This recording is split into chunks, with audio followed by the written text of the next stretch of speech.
వరంగల్ జిల్లా తాళ్లపూసలపల్లి కే సముద్రం మధ్య ఈస్ట్ కోస్ట్ ఎక్స్ప్రెస్ నిలిచిపోవడం వల్ల కాజీపేట మార్గంలో రైళ్ల రాకపోకలకు అంతరాయం ఏర్పడింది. ఇంజన్లో సాంకేతిక లోపంతో ఈస్ట్ కోస్ట్ ఎక్స్ప్రెస్ రైలు నిలిచిపోయినట్లు తెలుస్తోంది. ఈ ఘటనకు సంబంధించి మరిన్ని వివరాలను మా ప్రతినిధి రమేష్ అడిగి తెలుసుకుందాం. రమేష్, కాజీపేట మార్గంలో రైళ్ల రాకపోకల పునరుద్ధరణ ఎప్పటిలోగా జరిగే అవకాశం ఉంది? సందీప్, ఒక 2 గంటల క్రితం ఈస్ట్ కోస్ట్ ఎక్స్ప్రెస్ వరంగల్ జిల్లాలోని కే సముద్రం అలాగే తాళ్లపూసలపల్లి రైల్వే స్టేషన్ల మధ్య నిలిచిపోయింది.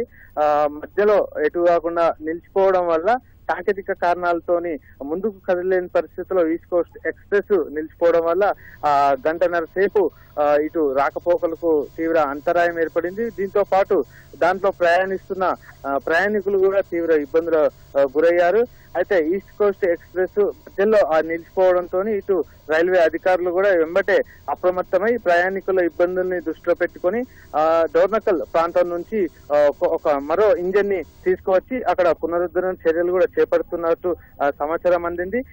దీనివల్ల ఇటు కే సముద్రం అలాగే తాళ్లపూసలపల్లి మధ్యలో ఈస్ట్ కోస్ట్ ఎక్స్ప్రెస్ ఆగిపోవడం వల్ల మహబూబాబాద్ లో కృష్ణ ఎక్స్ప్రెస్ అలాగే తాళ్లపూసలపల్లిలో పెద్దపల్లి ప్యాసింజర్ ఎక్కడికక్కడ కూడా నిలిచిపోయాయి. ఈ రకంగా గంటన్నర సేపు ఈ రైళ్ల రాకపోకలకు తీవ్ర అంతరాయం తలెత్తింది.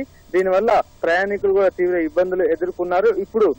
ఇప్పుడిప్పుడే తాజాగా అందిన సమాచారం మేరకు చూస్తే కనుక కొద్దిసేపటి క్రితమే ఈ తాళ్లపూసలపల్లి అలాగే కే సముద్రం మధ్య నిలిచిపోయిన ఈస్ట్ కోస్ట్ ఎక్స్ప్రెస్ ని అక్కడ ఇంజన్ మార్పు చేసి అక్కడ నుంచి ఎక్స్ప్రెస్ రైలు ని పంపించినట్టుగా అధికారులు చెప్తున్నారు. మొత్తాన్ని చూసుకుంటే కనుక గంటన్నర సేపు ఇటు రైలు రాకపోకలకు తీవ్ర అంతరాయం ఏర్పడడంతో ప్రయాణికులు తీవ్ర ఇబ్బందులు కూడా ఎదుర్కొన్నారు. సందీప్, ధన్యవాదాలు రమేష్.